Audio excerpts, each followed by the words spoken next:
Hello friends खुलुमबाय नोंथांमोनखौ फिन खेबसेबाव आंनि मोनसे गोदान भिडिअ बरायनानै लाहरबाय नोंथांमोना भिडिअखौ जोबजासिम नायलां आरो भिडिअखौ नोंथांमोना लाइक खालाम शेयार खालाम आरो कमेन्ट खालाम लोगोसे नोंथांमोना चेनेलखौबो साबस्क्राइब खालामनानै हो फैदो दानिया भिडिअखौ जागायनोसै 31 मार्चआ बर'फोरनि थाखाय गोथार सान होननानै जों बयबो गनायो मानो होनोबा बे सानावनो बर'नि बिफा महरै सिनायजानाय बड'फा उपेन्द्रनाथ ब्रह्मआ जोनोम मोन्दोंमोन आरो बिथांनि जोनोम सानखौनो आसामाव फरायसा सान महरैबो फालिनाय जायो थिग बेबादियैनो बिथांनि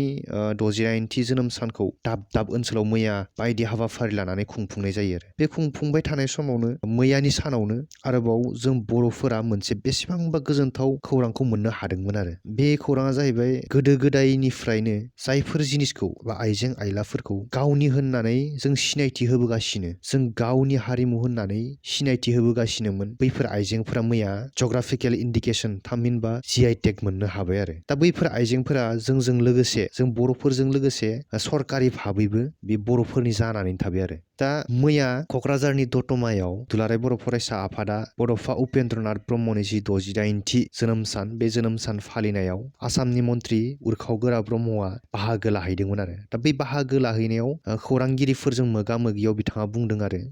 बुंदों जे 2021 इं मायथाइयावनो BTC काउन्सिलनिफ्राय बर'नि मोन 21ता आइटेमफोरखौ माने आइजेंफोरखौ GI टेगनि थाखाय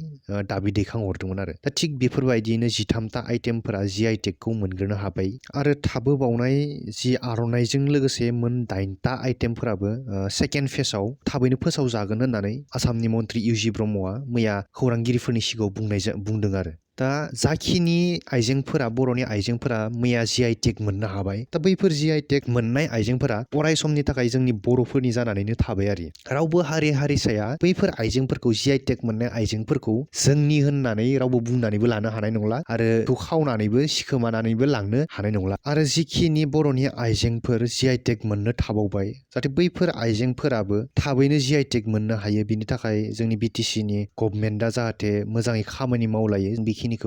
आसा फारिनाय थाबाय बा आसा थिनाय थाबाय आरो दा मैयानि सानाव जाखिनि आइजेंफोरा GI टेग मोननो हाबाय दा बैफोर आइजेंफोरानो जाहैबाय 1 नाम्बाराव दङ दख'ना दोङो 2 नाम्बार इन्दि खुन्दुं 3 नाम्बाराव दङ जोमग्रा 4 नाम्बाराव दङ गामसा 5 नाम्बाराव खेरदाफिनि दङ दा बै खेरदाफिनि होननाय जिनिसा आंनाव आइडिया गैया बारा नलेज गैया आंनियाव दा बे खेरदाफिनिया मा जिनिस आङो गानग्रा खना होननानै खोनादों आरो मानसिफोरनिफ्राय जुदि नोंथांमोना मोनथिबायगौब्ला बे खेरदाफिनिया मा अननानै नोंथांमोना फोरमायहरबानो जाबाय 6 नाम्बाराव दङ गंगार दिन्दिया दा बे गंगार दिन्दियाखौ जोंनिखै जोङो माने खासिथाराबो होननानै बुंनाय जायो आरो 7 नाम्बाराव दङ खारदै दोङो 8 नाम्बाराव दङ थरखा 9 नाम्बाराव खाम दङ 10 नाम्बाराव सेरजा दङ 11 नाम्बाराव सिफुं दङ 12 नाम्बाराव गंगोना दङ आरो 13 नाम्बाराव जथा दङ आरो दा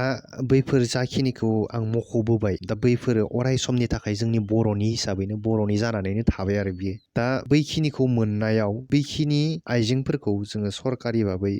सिनायथि मोननायाव बा GI टेग मोननो हानायाव जग्राफिकेल इन्डिकेसन मोननो हानायाव जा जोंनि BTCनि गभर्नमेन्टआ जि खामानि मावबाय बिनि थाखाय आङो BTC गभर्नमेन्टनिसिम साबायखर बावहरो आरो जिखिनि थाबोबावनाय आइजेंफोर दङ GI टेग मोननो जाहाथे बैफोरबो थाबैनो जाहाथे GI टेगखौ मोननो हायो बिनि थाखाय BTC गभर्नमेन्टआ थाबनो खामानिखौ मावो खावलायनाय थाबाय आरो जोङो बर' हिसाबै अराय बेखिनिखौ मिजिंथिबाय जाहाथे थाबैनो बैफोरबो मोननो हायो दा आङो भिडिअखौ बारा गोलाव खालामनो होननानै सानासै नोंथांमोना भिडिअखौ नायनानै मोजां मोनदोंब्ला अननानै लाइक खालाम कमेन्ट खालाम आरो शेयार खालाम भिडिअखौ जाहाथे गुबुनाबो मोनथिनो हायो आरो लोगोसे जुदि नोंथाङा आंनि चेनेलाव गोदानब्ला अननानै चेनेलखौ साबस्क्राइब खालामनानै हो गोजोन्थों।